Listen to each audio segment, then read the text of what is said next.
dikasihi oleh Tuhan, damai sejahtera buat kita sekalian dimanapun kita berada. Sebelum kita mendengarkan firman Tuhan, mari kita berdoa. Bapa, di dalam nama Tuhan Yesus, terima kasih buat hari ini.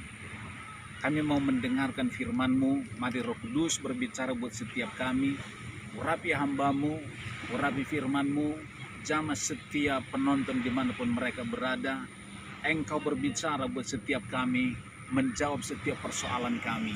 Di dalam nama Tuhan Yesus. Salam. Renungan firman hari ini 2 Samuel 3 ayat yang pertama. Itulah permulaan dari serangkaian peperangan yang memakan waktu lama antara keturunan Saul serta anak buahnya dan Daud serta anak buahnya. Kedudukan Daud makin lama makin kuat, sedangkan kedudukan keturunan Saul makin lama makin lemah. Judul firman Tuhan hari ini adalah kerjasama dengan Allah. Sejak Saul ditolak oleh Allah karena ketidaktaatannya, maka Allah berjanji untuk memberikan raja yang baru bagi Israel yang sesuai dengan hati Tuhan, yaitu Daud. Namun demikian saudara, Daud tidak langsung duduk di tahtanya dan memerintah sebagai raja atas Israel, karena Saul masih tidak mau turun dari jabatannya sebagai seorang raja. Malah Saul menjadi musuh bebuyutan Daud. Daud harus mengalami banyak rintangan, pergumulan yang berat, penderitaan yang luar biasa untuk bisa duduk di takhta dan memerintah sebagai raja atas Israel. Tetapi yang luar biasa adalah Daud tetap kuat bersama dengan Tuhan. Allah tidak pernah meninggalkan Daud. Allah selalu membela Daud dan menolong Daud. Hidup Daud tidak selalu enak, saudara.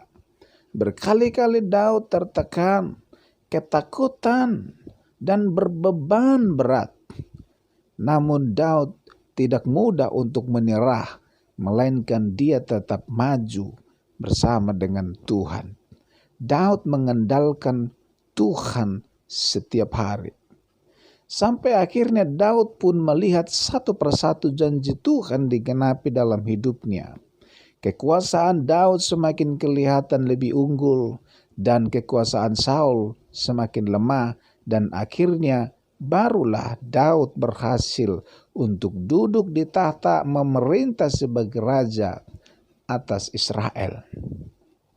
Saudaraku yang dikasihi oleh Tuhan, janji Allah itu memang selalu enak dan luar biasa. Tetapi penggenapan janji Allah atas kita seringkali tidak terjadi dengan instan. Membutuhkan proses yang panjang dan pergumulan yang berat. Tidak ada yang instan. Allah tetap menuntut bagian dari kita. Allah mengajak kita untuk bekerja sama supaya janjinya bisa tergenapi dalam hidup kita. Dia meminta ketekunan kita. Allah meminta ketaatan kita, perjuangan kita, kemauan kita. Tanpa itu semua, saudaraku, Allah tidak bisa bekerja menggenapi janjinya atas hidup kita.